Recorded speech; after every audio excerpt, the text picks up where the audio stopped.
This is Skirmishly Live.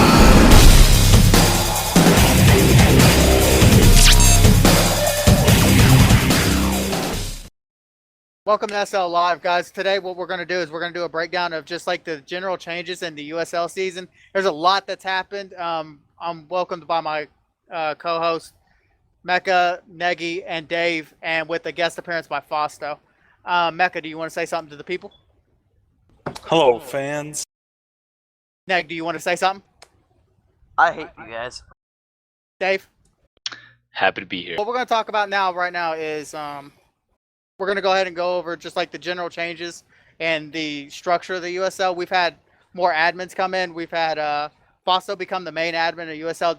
Mecca, what do you think about that? I think Fossil will do a good job. I love Staley, and I think he's a great admin, but he either A, didn't have time anymore, which he really doesn't, and B, doesn't really care enough anymore to run the league, so I think it's good to have Fausto and Dave in there. Okay. Neg, what do you think?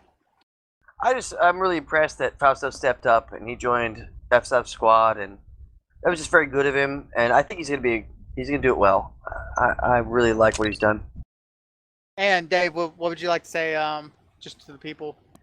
I like to not forget Fax. And, Fax seems to go by the wayside since there's really no commands, but he is definitely a good judge in cases of more silent decisions. But I think Fausto's going to do a great job in deciding, what happens day to day. Okay. I think those guys will do all a good job. They're all pretty active in the game, so it should be good for us. The next thing I want to kind of talk about is we've had a lot of changes in USL this season. We've had rule changes here or there. That's kind of not really important. Mainly the biggest rule this season, though, is the fact that you can't go back into your DS for any reason. Mecca, what effect do you think that'll have on games? I mean, I thought that rule was intact last season, but apparently not. I think it will have a big impact because then people can't really camp their base. It's going to have a huge impact on KR especially because that's the map that a lot of people get raped on. So if people are going to play that in EC as well, if people get raped, they're going to try to go back in and they're just going to get specced out. I don't know the exact intricacies of the rule, but if they get specced out right away, it's going to defer people from camping. Neg, what do you think? Well, I agree pretty much. I mean, we had that problem. Yosh, you were on my squad in that one, and there was a situation where, I didn't really like the rule overall, to be honest. Because on the side we were, there's nothing you could do except go back in. Get the bottom garage. What were you going to do except just go out and die? I think I never liked the rule, to be honest. It has intricacies while you can do this, but you can't shoot and things like that. I don't really know. I guess it's there for a reason, but I'm not so sure about it. Okay. And Dave, what was the reason that you guys made this rule change to begin with? All right, so we need to detail the... Well, that's what I want, Dave. It's the details of why. The detail of the rule is that, so say you have a squad and you just spawn. So the rule is that you cannot sit behind your own rape lines. So you cannot re-enter your own rape lines. Now a ref can void those rules. So say you have, SFO versus a really weak squad or whatever it is, Overwatch versus Miracle, and they just happen to prove just way too overpowering. Now, a ref can void that rule and say that, Miracle can fall behind that if Overwatch or whoever it is just base raping the shit out of them. And now, that's still possible, where they can fall behind it.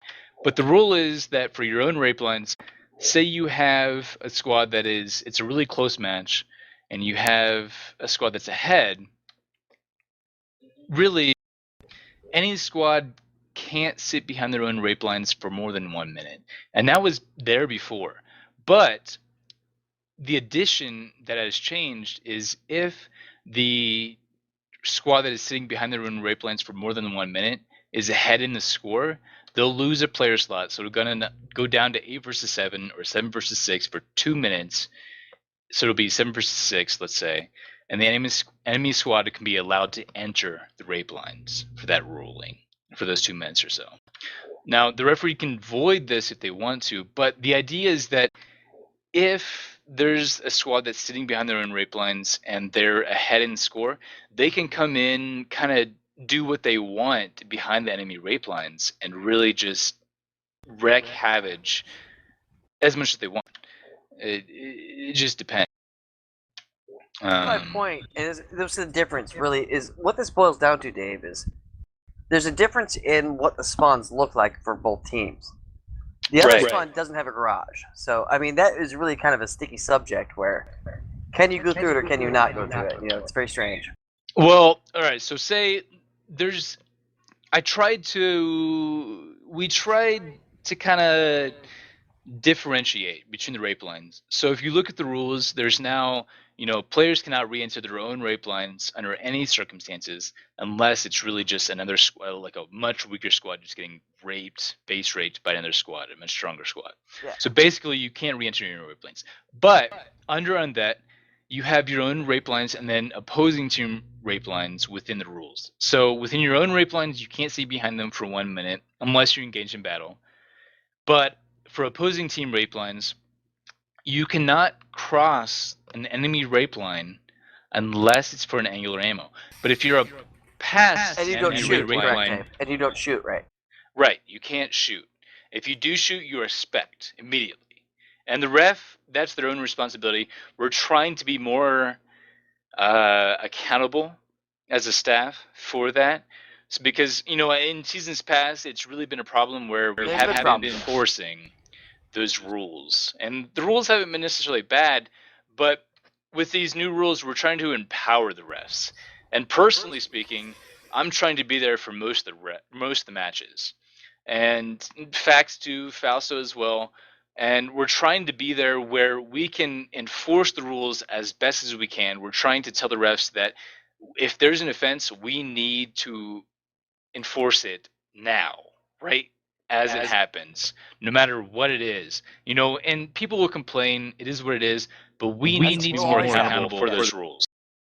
The one thing I saw, Dave, that was impactful on that match, because I was in the match, that there's nothing you could do about it, because otherwise our entire squad had to run out and die. It's only because of the makeup of the map, because of that garage area, and the other side does not have that garage area. Well, So that's So- kind of a sticky subject, right? Sorry, Yosh, go ahead. Well, one of the things, Neg, and doing that point, what you were talking about, he's talking about the Roadhouse versus Overwatch map where we pinned them into their base, basically, and they were trying to fall back, it's kind of, you got to take advantage of the side that you picked on. You guys no, chose that no. side for... Neg, No, no. Okay, Listen. What I was saying is when we were back in our old squad on with Manu and those, when we went, there was a garage incident where we didn't go in there. But what could you do? Because when you look at the line, it says what your base is. That's included, and I thought it was a problem where they included the garage. That should be a public place, and that's kind of what screwed us because that did happen. So We'll definitely take that into account, Neg. I'd like to hear what Yosh has to say regarding to that. I think it just comes down to what side you pick, and not being able to go back into your lines. You kind of have to fight it out to the death, and it does give teams an option to come back if you do get caught. If you all run out there and die, or because you can't go back in, I think it's an opportunity for teams to catch up. oh yes, Is that- most definitely it is, Yosh. Matt, But- you got anything to say? Yeah, I know exactly the match he's talking about. It was whatever your squad was with Manu and everybody 2 seasons ago, and you guys were playing Is that Worms. No, it wasn't after IV. It was whatever it was after Bronzy Bears. It was Bronzy Bears. Or Sugar Or Bears, might- one of the two. Yeah, whatever it was. And you guys were playing Worms, and you guys were camping, well, not camping, but you were holding under the garage east of Pig. And the problem with that is, with that rule, it kind of forces you to hold a better position, because then you guys just kind of ran away. And I remember ER, Pandy, and Darth, I think, all went through the rape lines. But the problem is the garage isn't in the rape lines. It's only the very east entrance of the garage. The garage itself is fair game. It's public. It's not rape lines at all. You can go into there. It's just as soon as you go outside of the garage on the east side, or go down the east side at all, is when you guys cross rape lines. And there was a big hullabaloo about it, and I don't think anything ever actually came up So- about it. But All right. Yeah, Just exactly. to ask Correct. a little You're right. bit for our own purposes, and sorry to walk on anybody who was just talking, but do you believe that we should include, or rather expand the rape lines to the garage? Do you think that would sort of solve with the current rules? Or do you I think don't that think the so. current rules should be expanded somewhere else? I think it's the map made up, and I think that Mecha will agree that I think it's just the way the map's built that garage is it's kind of a wild card. It's the difference in between the different bonds. Well, it's definitely an interesting debate, and it's something that I think that as a staff they'll have to look at and decide, what they want to do in that situation. Dave, is there any other a big rule that you want to highlight this season that may be different from seasons past? All right, so the biggest rule that I tried to highlight as much as I could because I know that the rules were a little late, especially for this first week of matches, and I apologize for that. I wanted to get them out sooner, but it's really just we have so much time, and it is what it is. But basically, I highlighted as much rules as we could in that news post that I did, and basically, it's that you can't cross the rape lines anymore at all. You can only change classes once after you spawn. So if you say you're a Marine and you want to change to Medic, you can't change back to Ripper. You can't change back to wherever it is. It is whatever class you chose. And it's on the ref to enforce that, to see it as it is. Now, that may not be enforced. We're trying to change that because, a lot of the problem that we see is that we see a lack of enforcement.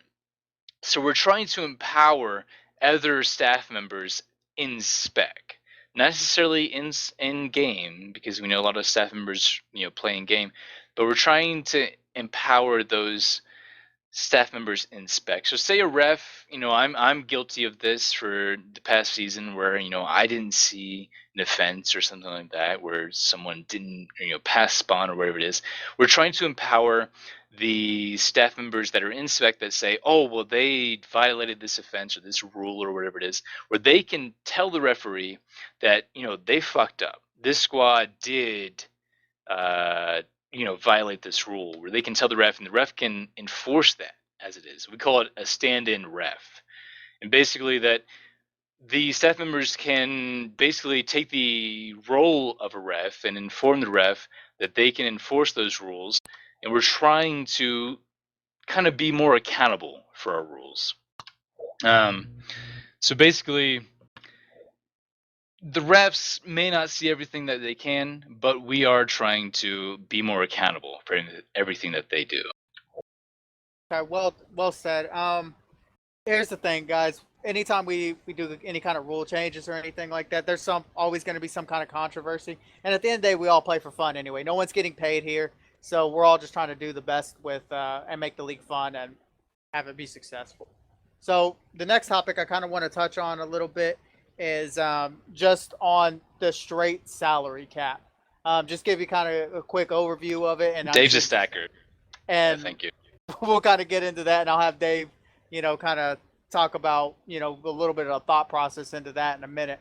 But just a basic overview is squads are now limited by the 1,300 points that you have, and each player is rated a different amount of point system. And there was about 7 raters that went through and rated everybody on a scale of 1 to 100, and then it was broken down into tiers on how much each player should be able to cost. Mecha, what do you think about this system in general? I was a big proponent for it. I was one of the most outspoken persons at the very beginning that wanted this system. I like the current system. I think it could use some improvements, but nobody really knew how it was exactly going to be broken down. Dave and I actually talked extensively about formatting the original system, because the original system had ratings between 5, so like 70 to 75 would all be the rate, but then we ended up talking a bunch about it and we ended up changing it to 3, and I think that was a huge improvement.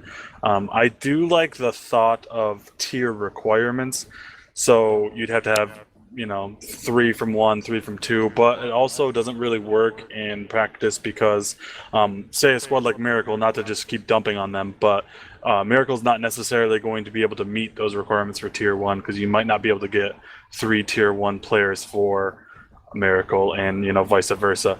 But I do like the salary cap overall, and I think that with some changing, we were talking about before the broadcast here, with some more Raiders and maybe adjusting a little bit. I mean, this is kind of a test season, anyways, but I do like where it's going, and I think it has a bright future for us. Okay, Neg, what do you think? Do you have what do you have to add into it? I think that really it's made no difference. I think if you look at the squads and who are on what squads, I mean, I don't think there's anything you really do about it. It's just the things are going to be the way they've been for the last 20 years. You know, people are going to go with people they like, and God, you can't fix that. There's going to be guys like Miracle, and God, thank God for SF. That's good of him to do that. And Fausto, thank you for joining him. But what are you going to do though? I mean, people are going to join the people they want to play with, and to be honest, look at what the cap is. I mean, go over and look at the lineups and look at what the people are worth. You can get whatever you want. What I do like about it is it does include people that are worth 20 or 40. You know, there's other people on squads that are going to be able to play, but are the people really going to play those guys? That's the key. What we want here is inclusion. Are they actually going to play in matches? And yeah, I leave that to Mecca too. I'd like to hear what he thinks about that, because I do think Mecca cares, so let's see. Yeah, sure. If I could chime in, actually, Dave can, I think, attest to this because I'm pretty sure Dave actually played Astro today. And if we didn't have Yeah, he did, yeah, he those did. over 20s and stuff, I don't know if he'd be able to actually show 8 today.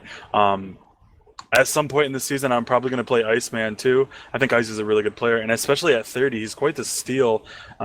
Iceman at 30, I think, is going to be a huge difference. And look at somebody like Warhawks. 2 of their starters are 65, Sum and Eric.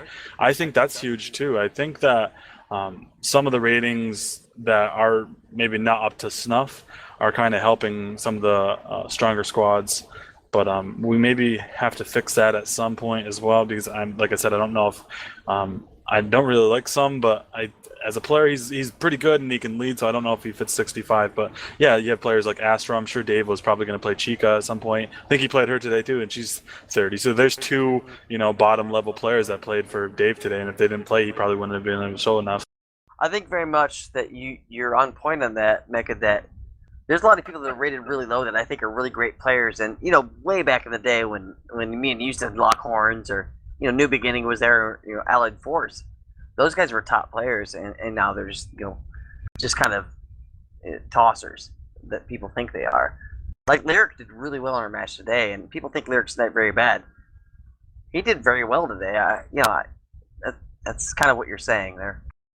Okay, so Neg, pretty much your statement is people are going to play with who they want to play with, and you don't think the salary cap made much of a difference? I think it did overall. I think it's pretty correct. I think overall it was fairly accurate, but there's always going to be anomalies. You know what I mean? There's always going to be people that everybody has their opinions about others. It's just you can't fix it. It's the way it's going to be. Okay, Dave. Well, as somebody who developed the system, this is pretty much your doing and your brainchild. What do you have to say? What do you think about some of the criticisms or anything that you want to address? Kind of take us where you were thinking on coming up with this idea. Okay, so I welcome the criticism. I love the opinions. I want them to keep coming.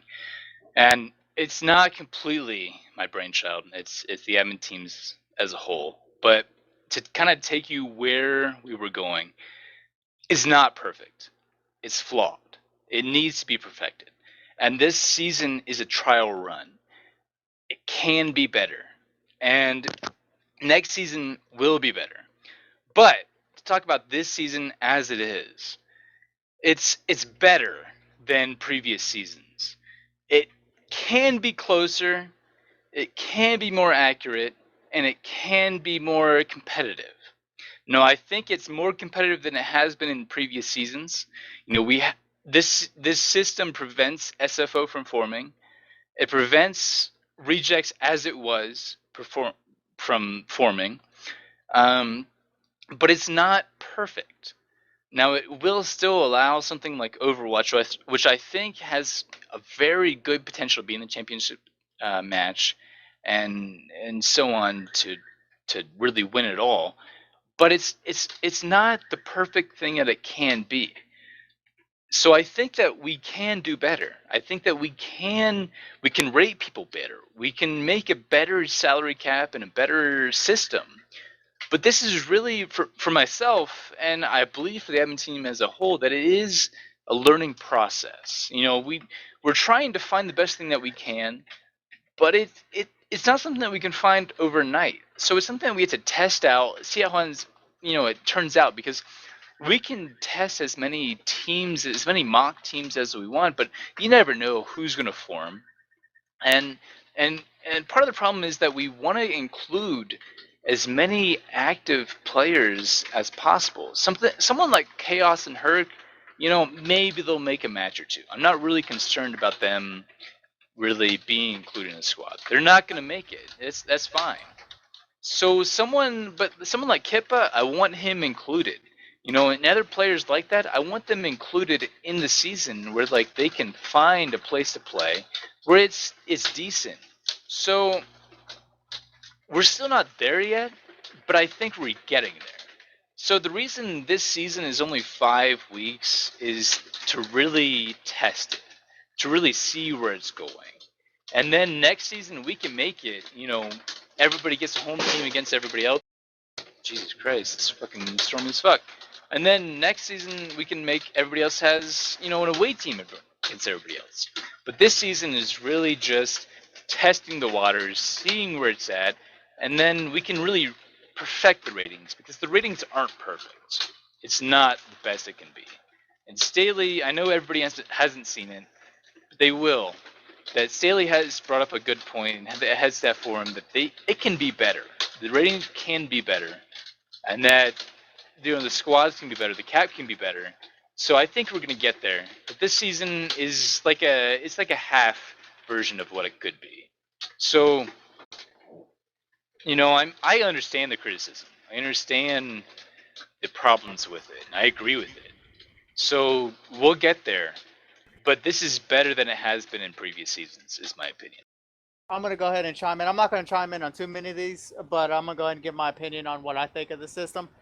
Like Dave's saying, it's not perfect, and I appreciate all the work that everyone has done to try and get this to be as fair and as transparent as possible. And overall, I think it's a very good thing. It did break up a lot of just notable squads from coming together, and it does limit and kind of spreads out more talent throughout the league. And overall, it'll be a good thing, and we'll continue to see more competitive matches, I predict, this season than any other season. If there's one thing I could say, it's that we got Champ and Sov to break up. And that's a huge fucking... I never thought that would happen, to be honest. Well, we got Champ and Sov to break up. I mean, Pandy and Raver are not on the same squad together. That's true. Pandy's not on a squad, though, which is... No, he joined Roadhouse today. Did he? Wow. Yeah. So, a lot of these noticeable power couples have broken up, and it's nice to see them kind of play against each other every once in a while. I agree. Not going to lie, I was trying to pick up Sov for Overwatch, but we'll get on Well, that I was in a trying to minute. pick him for rejects, but he's a piece of shit, so it's fine. You rotten bastards. So, we'll kind of get on that in a minute. I like that Fausto joined Miracle. It's nice that people are not just going with the people that they normally go with. And, well, for the most part. And I don't agree with that. I'd like to thank SF for stepping up and actually captaining the squad this season. What it comes down to, guys, is we don't have enough captains, and hopefully next season people will step up and want to captain. I was with Apollo at the beginning of the season. I was really excited about playing with him, but there was nobody that was going to step up and make a squad. So I had to leave Apollo, and then Gift decided he wanted to remake Warhawks. So players like Apollo and Ernie and maybe even Stav kind of got left out when everyone left their teams. So for that, I'd kind of like to apologize. Well, if Kippa was a little more serious about making a squad, it could have been a really great season. He trolled his ass off. And I really can't, I'm not upset about it, and I don't think the admin team as a whole is upset about it. It's really just, that's Kippa, and that's the way it is. But the success of the system comes down to who the captains are.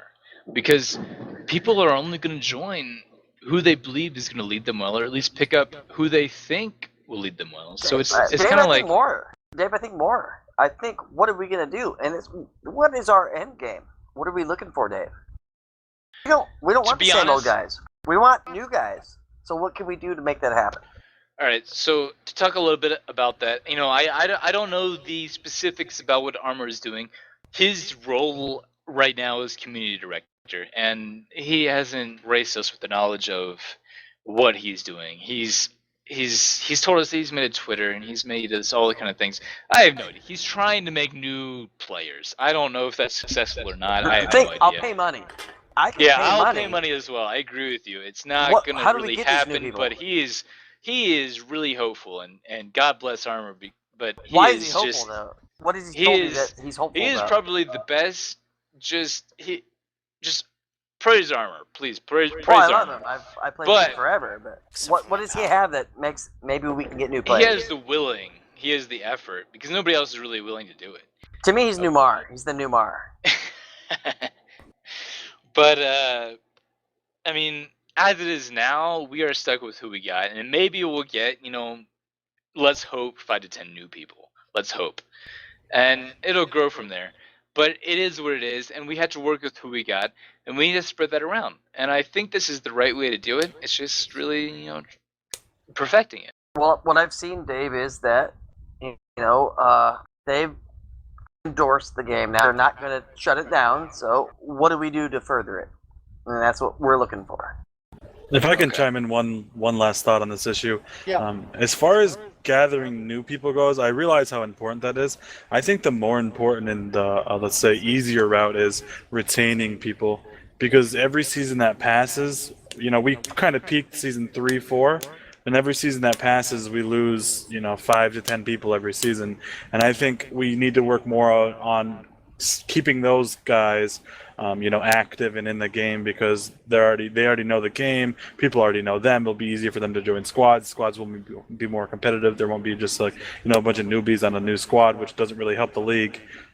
So I think, every once in a while a newbie does come out of a bad squad. You look at like Nosekeeper, SV, kind of stuff like that. But I think we just need to work on retaining players as opposed to gathering new ones.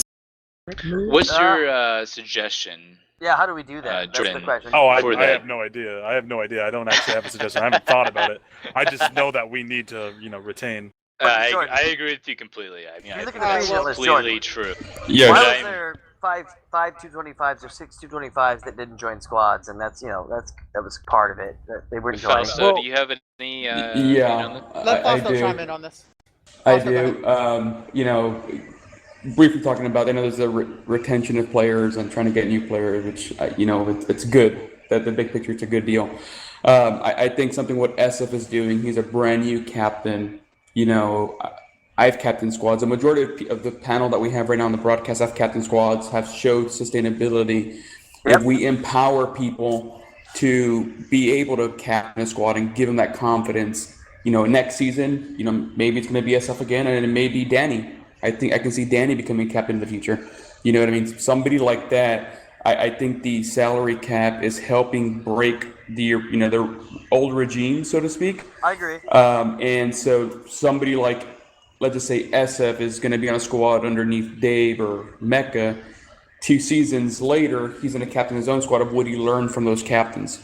You know what I mean? So I think it's very important to make a new player a co-captain and let them take some responsibility here and there. You know what I mean? I do challenge, the current captains to do that.